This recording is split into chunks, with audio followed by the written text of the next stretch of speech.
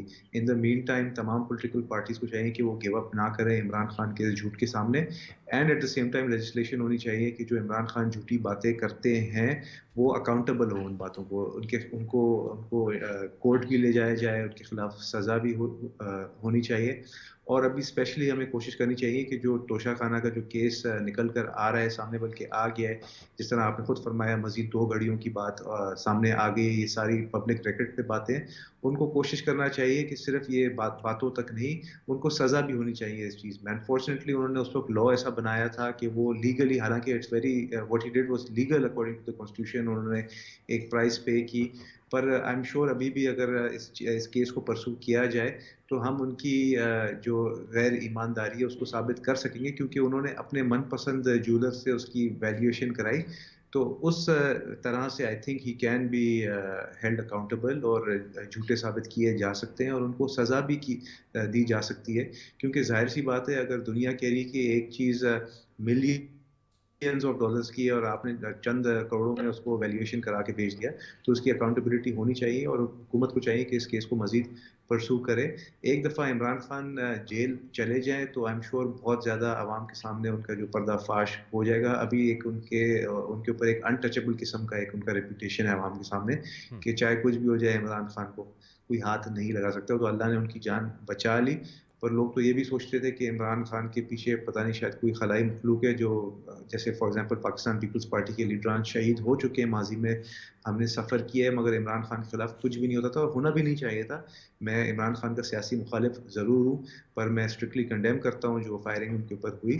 یہ انور حسن صاحب, یہ ایک اہم بات تو ہے نا کہ اس ملک کا وہ نوجوان جو لو کرتا ہے, میں تمام نوجوانوں کی بات نہیں کرتا, وہ ہر نوجوان, اس ملک کا ہر نوجوان ہمارے لیے قابل عزت ہے, قابل احترام ہے, لیکن آئین کیا ہے, قانون کیا ہے, وہ جو فالوور ہے وہ یہ سمجھتا ہے کہ آئین اور قانون وہی ہے جو عمران خان صاحب کہتے ہیں.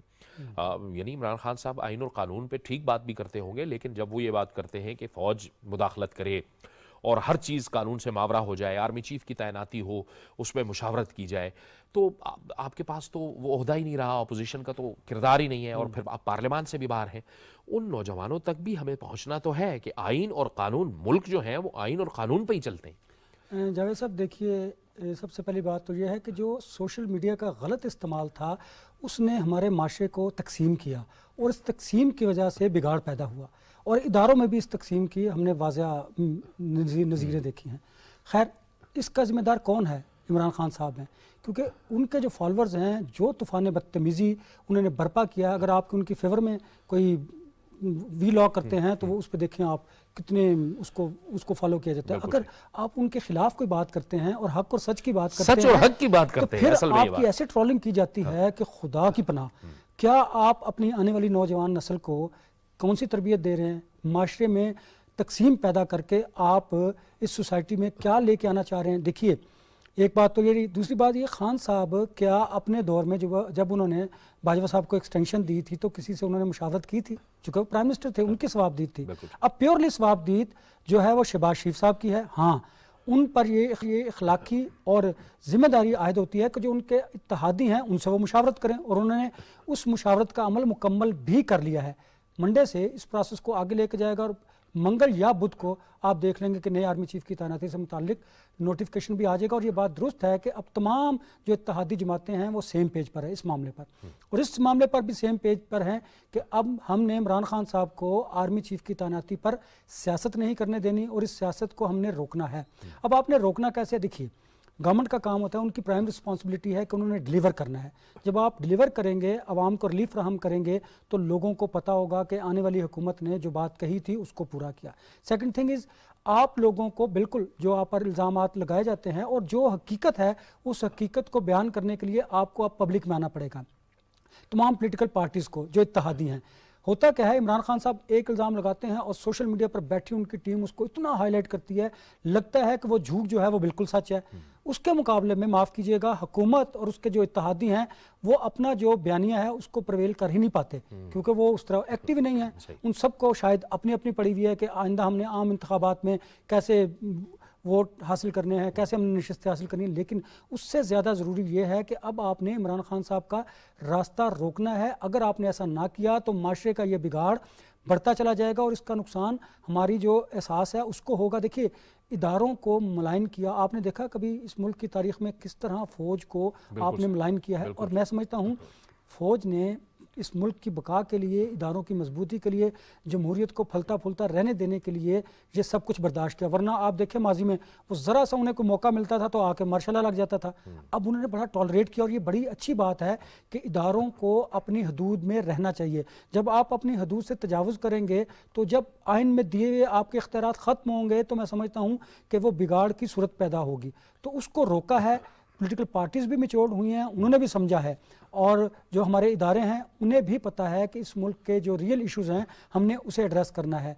ڈیفینیٹلی ہمیں ان کی طرف دیکھنا ہوگا، ان جو مسائل ہیں ان کو حل کرنا ہوگا۔ دیکھیے اگر آپ نے طاقت کے توازن میں بگاڑ پیدا کیا، وہ کوئی بھی ادارہ کرے گا تو اس کا نقصان اس ملک کو ہوگا۔ ماضی میں بھی ہم نے دیکھا۔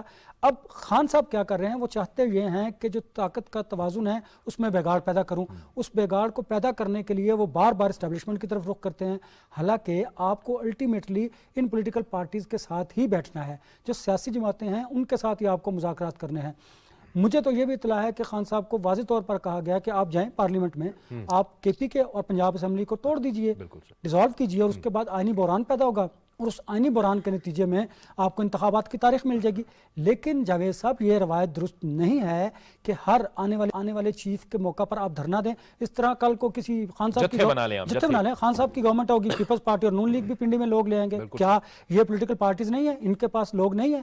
تو اس کا کیا مطلب ہے کہ جب بھی کسی اہم ادارے کی تقرری ہونی ہو تو کوئی پولیٹیکل پارٹی ہے، ہم نے اس روایت کو جو غلط ہے اس کو ختم کرنا ہے۔ ایک بات، دوسری بات یہ ہے کہ خان صاحب جائیں آئینی طریقے سے، جس طرح انہیں ہٹایا گیا ہے وہ جائیں پارلیمنٹ میں، کے پی کے گورنمنٹ اور پنجاب گورنمنٹ کو ڈیزالو کر دیں، آپ کو عام انتخابات کی تاریخ مل جائے گی۔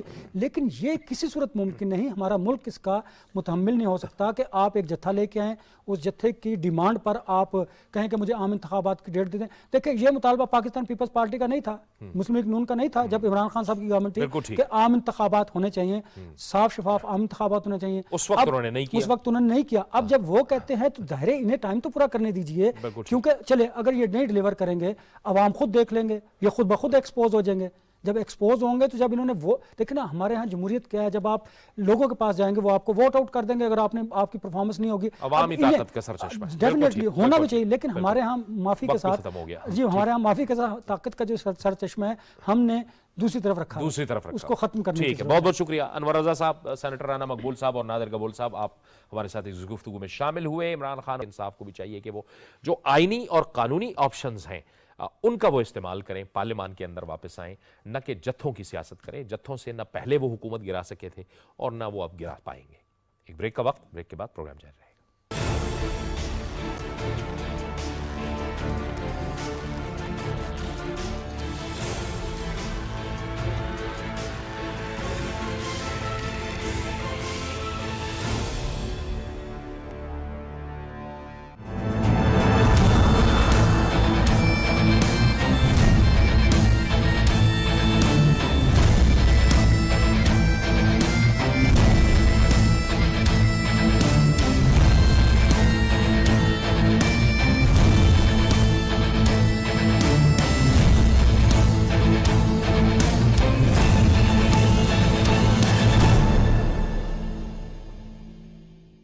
پروگرام میں ناظرین ایک بار پھر آپ کو خوش آمدید کہتے ہیں، اور پروگرام کے اس حصے میں ہم نوجوان نسل کی بات کریں گے، نسل نو کی بات کریں گے، اور علامہ اقبال کی شاعری کی بات کریں گے کہ علامہ اقبال نوجوانوں کو کتنی اہمیت دیتے تھے۔ وہ ان کو شاہین سمجھتے تھے، وہ اصل میں یہی سمجھتے تھے کہ ایک بیدار اور باشعور نوجوان ہی مضبوط ملک کا مستقبل ہو سکتے ہیں۔ آج کے اگر کانٹیکسٹ میں ہم دیکھیں تو ایک عجیب و غریب صورتحال ہمیں نظر آتی ہے۔ سوشل میڈیا کو لے کے دیکھیں، ایک پولرائزیشن سی بنی ہوئی ہے، اور بجائے اس کے کہ نوجوان صحت مند سرگرمیوں میں اپنی توانائیاں صرف کریں، سوشل میڈیا پہ بیٹھ کے وہ گالم گلوچ ایک دوسرے کے خلاف، سیاسی نظریات کی بنیاد پر، سیاسی اختلافات کی بنیاد پر ایک دوسرے کے خلاف وہ بات کر رہے ہیں۔ دراصل علامہ اقبال کا جو ان کا ویژن تھا، جو ان کی سوچ تھی، ان کا جو تصور تھا، وہ نوجوانوں کے حوالے سے کیا تھا. پروگرام کے اس حصے میں ہم بات کریں گے. ہمیں جوائن کر رہے ہیں پروفیسر ڈاکٹر کمال کامران. پروفیسر صاحب بہت شکریہ آپ کا، آپ نے اقبالیات کو بہت پڑھا. آپ فرمائیے گا ڈاکٹر صاحب کہ نوجوانوں کو علامہ اقبال کیا ان کا تصور تھا نوجوانوں کے بارے میں، اور آج جو نوجوان جو کچھ کر رہا ہے وہ کیا کر رہا ہے؟ شکریہ جاوید صاحب. علامہ محمد اقبال کا جو اگر آپ مجھ سے پوچھیں کہ ان کی شاعری کا، ان کی نثر نگاری کا اور ان کے پیغام کا ہدف کون تھا، وہ سب کس کے لیے کیا، تو خود اقبال کی بیان کے مطابق ان کی تمام تر خطاب نیاد نو کے ساتھ تھا، نوجوان نسل کے ساتھ تھا. اقبال یقین رکھتے تھے کہ کسی بھی معاشرے کا مستقبل اس معاشرے کی بزرگ نسل نہیں ہوتی، اس معاشرے کے نوجوان ہوتے ہیں. بالکل. اقبال دو چیزوں پہ بڑی توجہ دیتے ہیں. ایک چیز پہ تو دنیا میں ساری توجہ دیتے ہیں، لیکن اقبال اس چیز کے ساتھ ایک دوسری چیز کو منسلک کرتے ہیں، تعلیم اور تربیت. ٹھیک. اب آپ نے جو آج کے نوجوان کی بات کی، علامہ محمد اقبال کے عہد میں ان کی جو شاعری تھی، ان کا جو پیغام تھا، نوجوانوں سے جو توقعات انہوں نے وابستہ کی، یہ چیزیں ہمیں آج کی یوتھ کو، آج کے نوجوان کو بتانی. آپ کا پروگرام کا نام سچ سے منسوب ہے، تو اقبال نوجوان سے کہتے ہیں، ہو صداقت کے لیے جس دل میں مرنے کی تڑپ، پہلے اپنے پیکر خاکی میں جان پیدا کر. پیکر خاکی میں جان کس طرح پیدا ہوگی؟ پیکر خاکی میں جان علم سے پیدا ہوگی. اقبال کہتے ہیں کہ ایجوکیشن کسی بھی معاشرے کو میں تیز ترین ترقی کے لیے سب سے زیادہ انویسٹمنٹ ایجوکیشن میں کی جانی چاہیے، اور وہ یوتھ کے لیے کی جانی چاہیے. اقبال کو سمجھنے کے لیے، اب اقبال کے زمانے میں اقبال کی کتاب چھپتی تھی، آج کل آپ جانتے ہیں 500 اور 1000 کتاب چھپے تو 20 سال نہیں بکتی. اقبال کے دور میں ان کی کتابیں 24,000 میں چھپتی تھیں اور بک جاتی تھی. پورے بر صغیر میں ان کا نام تھا. میں اپنے اسٹوڈنٹ سے یہ کہتا ہوں کہ اس زمانے کا جو سوشل میڈیا ایکٹیوسٹ تھا وہ پاپولر شاعر تھا. ایک شعر زبان زد عام ہو جاتا تھا. اور وہ زبان زد عام کیوں ہوتا تھا؟ زبان زد عام وہ چیز ہوتی ہے جو جب آپ سنیں تو آپ کو ایسا لگے کہ شاید میں بھی یہی کہنا چاہتا تھا. کیا بات؟ گویا یہ بھی میرے دل کی بات تھی. اقبال جوانی میں جب وہ انگلستان گئے پڑھنے کے لیے بحری جہاز پہ بیٹھ کے، تو ظاہر وہ جوان تھے، تو انگلستان میں جو انڈین کمیونٹی تھی، ہندوستان کے جو لوگ تھے، ان میں اقبال پہلے ہی سے مقبول تھے اپنی منظومات، اپنی شاعری کی وجہ سے. ان کی فالوئنگ تھی، ان کی پسند تھی، ان کو شناخت کیا جاتا تھا، ان کی کہی ہوئی نظموں کو گایا جاتا تھا. اب یہ جو کنٹینٹ ہے شاعری کا، یہ اس نوجوان کی ذہنی تربیت کرتا ہے. کیا بات؟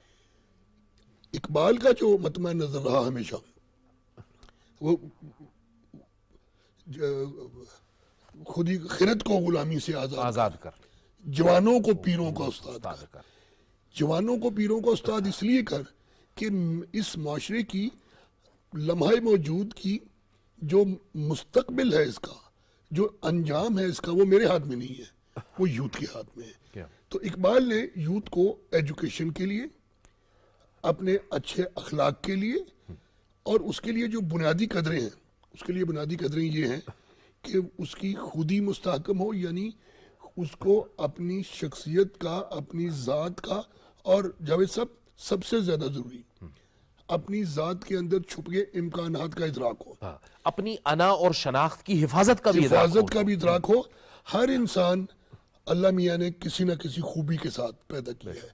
دنیا میں جن لوگوں کو ہم کامیاب لوگ کہتے ہیں، بھئی یہ بہت کامیاب ہے، وہ لوگ ہیں جنہوں نے اپنے اندر کی خوبیوں کو آئیڈینٹیفائی کر لیا، شناخت کر لیا.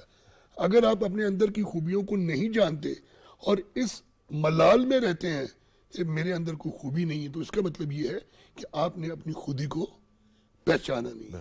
جب آپ اپنی خودی کو نہیں پہچانیں گے تو سوسائٹی کے لیے آپ مفید نہیں ہو سکتے. ایک بات. دوسری بات یہ جو علامہ محمد اقبال نے بتکرار کہی وہ یہ کہی کہ آپ علم کو تخلیق کریں. علم وہ نہیں جو آپ جانتے ہیں. جو آپ جانتے ہیں بھائی جان وہ انفارمیشن ہے. علم وہ ہے جو آپ دریافت کریں گے, جو آپ تخلیق کریں گے, اور جو اپنے نتائج کے اعتبار سے سوسائٹی کو فائدہ دے گا, معاشرے کو فائدہ دے گا. 1915 میں یعنی آپ یہ دیکھیے, اور اس سارے عمل کے لیے بہت ضروری ہے کہ معاشرہ معاشی طور پہ مستحکم ہو. بھوک, افلاس, غربت اعلیٰ اخلاقی اقدار کو کھا جاتی ہے.